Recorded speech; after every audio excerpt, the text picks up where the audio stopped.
Keynote address, and I call upon the chairpersons Dr. G. Vijay Kumar and Dr. A. Pannisalam to the dais and take over the session. And mental health in diabetes care by Dr. Shanmugavel. Of course, Shanmugavel is known to all of us. He is very dynamic and academic person.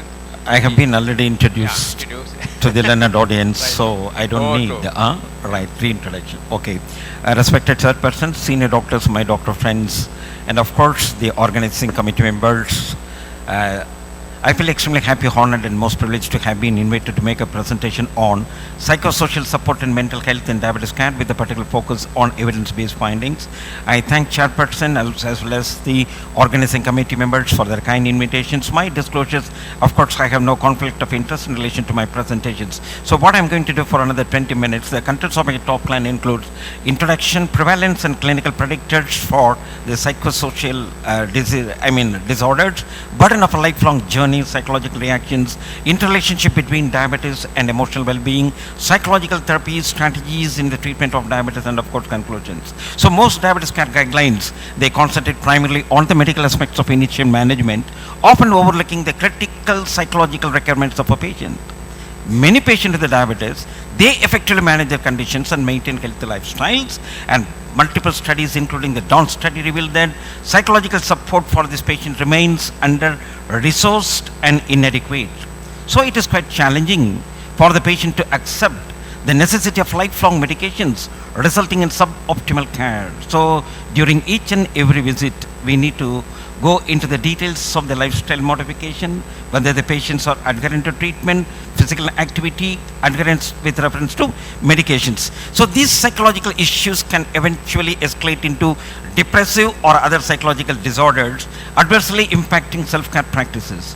Recognizing the significance of psychological intervention in diabetes, various authoritative entities have integrated evidence-based guidelines for the psychosocial care in adults with diabetes. So prevalence and clinical predictors. So this meta-analysis encompassing 43 studies conducted in India indicated a pooled prevalence of depression approximately 38%, and rural residents and those from lower socioeconomic backgrounds, they demonstrated high rates of depression, and a systematic review published in 2021 highlighted 41% increased risk of anxiety disorder, and patients with concurrently noting that individuals with anxiety disorders, they face 90% higher risk for developing type 2 diabetes. Review of Indian studies reported the factors influencing depression: female gender, elevated fasting plasma glucose, physical disabilities, insufficient medical guidance, lifestyle modification.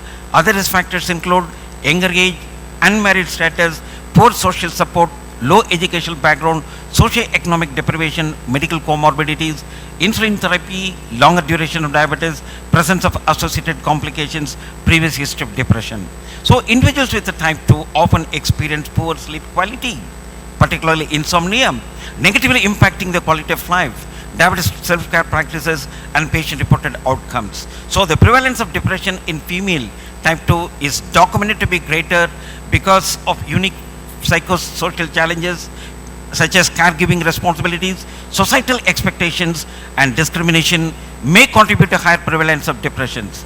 They also experience significant hormonal changes during pregnancy and postpartum, which may increase the risk for depression. And of course, genetic factors also contribute to susceptibility to both diabetes as well as mental health disorders, and individuals with a family history of this condition are potentially at high risk.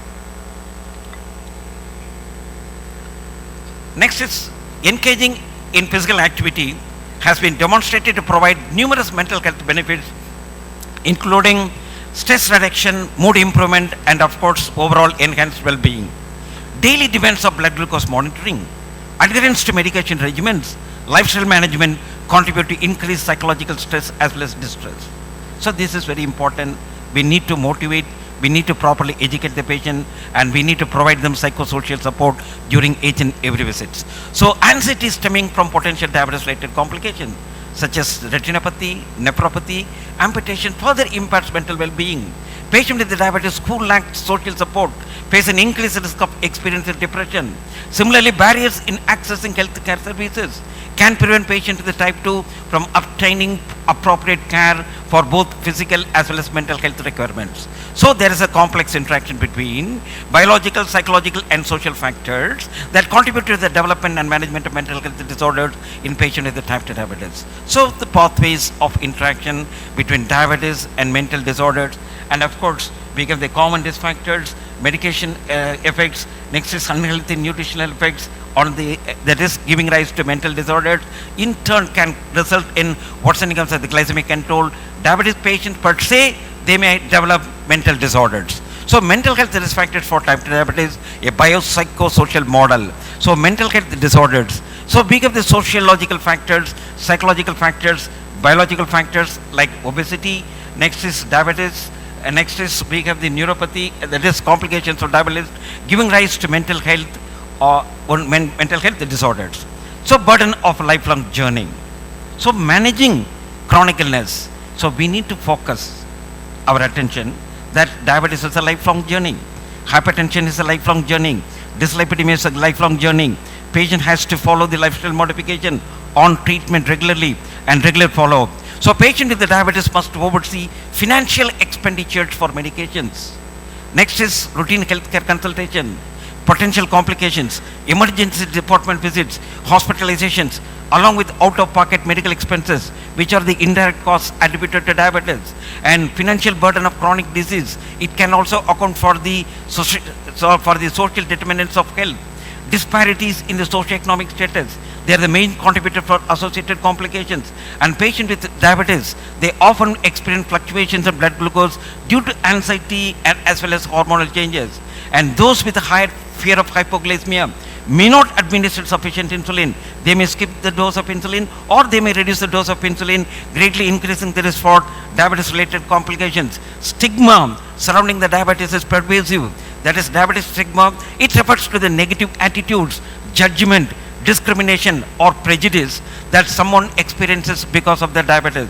Next is stigma surrounding, very important thing is patient with diabetes might conceal their self-management activities such as insulin administration in public settings, mitigate feelings of shame, judgment and discrimination. Next is weight stigma, often interacts with the diabetes stigma as negative attitudes and prejudices. So if a patient has both diabetes and obesity, they have both diabetes stigma as well as weight stigma.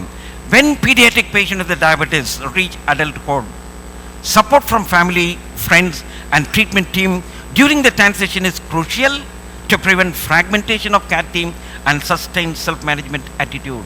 So very important, that is a stage where they may develop worsening of glycemic control.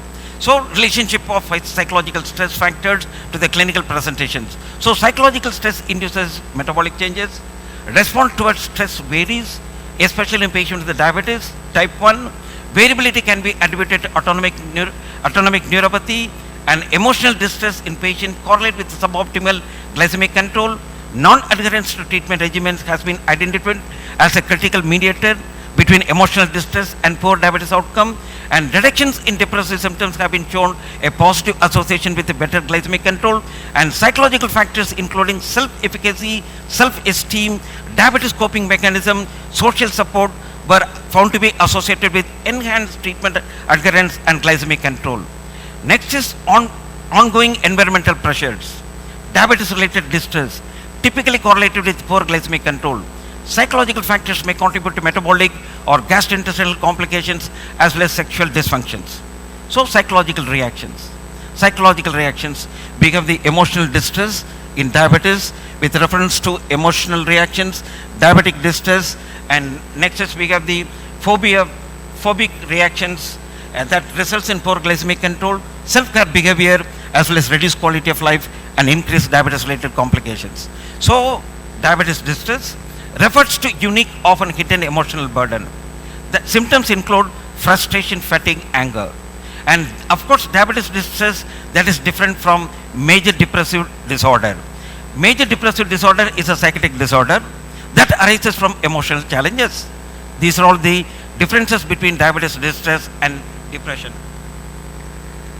Diabetes distress is an effective response to diabetes morbidity, and prevalence is greater and seems to be linearly related, not a significant risk factor for developing medical complications, and interventions may involve psychoeducation and supportive therapy.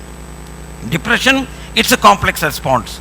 Prevalence is relatively lesser, and it's a significant risk factor for developing medical combination. And interventions involve complex psychological interventions such as the cognitive behavioral therapy and of course the acceptance commitment therapy. Next is psychological reactions in patients. Depression was at least 10% higher among patients with diabetes. It contributes to underutilization of prescribed medications and leads to obesity, diabetes through lifestyle factors so associated with overweight, obesity, dyslipidemia, hypertension and diabetes related complications. Diabetes on the other hand can precipitate depressive symptoms due to major emotional, social, medical and economic challenges. Psychiatrists prescribe antidepressant medications, particularly with the newer generation agents that induce weight gain, insulin resistant, thereby contributes to type 2 diabetes. And risk factors common to both depression and diabetes include abnormal fetal development, socio-economic disadvantages, unhealthy lifestyles, and of course chronic hypercortisolism, prolonged sympathetic nervous system activation, and hyperglycemia has also been implicated in neurodegenerative process in the brain. And of course, diabetes is characterized by chronic inflammation, predisposing depression and through impact on synaptic as well as neuroendocrine function. And antidepressants may adversely affect glycemic control. These are all the comparison of socio-demographic profile of diabetic patient with or without depression, and comparison of clinical profile and quality of life, total and domain-wise scores of diabetes patients with or without depression. And next is again patients with role limitations, physical endurance, general health, how they develop depression and so on. Next is anxiety. Patients with the diabetes often navigate dietary restrictions that intricate medication regimens, and presence of anxiety may adversely affect the dietary choices, physical activity, potentially leading to impaired glucose homeostasis. Coexistence of diabetes and anxiety may be associated with suboptimal glycemic control. Next is eating disorders.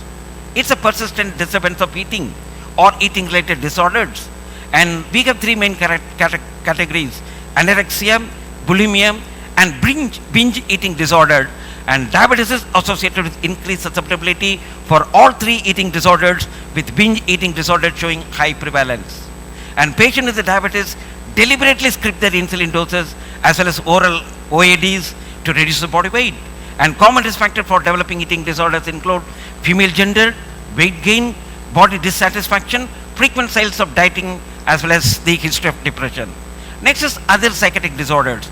We have the delirium. Next is outcomes such as disorientation, confusion, as well as altered sensorium. Next is close association between schizophrenia and diabetes, with approximately 20 to 30% of patients, they develop schizophrenia or pre-diabetes during psychiatric treatment.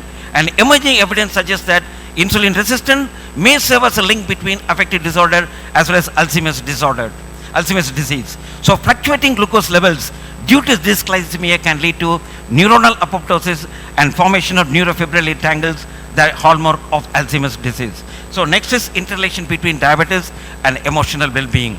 So stress, it's a condition of tension and agitation. Prolonged activation of stress mechanism can cause the detrimental effects on the body. Emotional strain is linked to unhealthy lifestyle pattern, and sustained physiological stress induces chronic activation of the hypothalamus pituitary adrenal axis as well as sympathetic nervous system.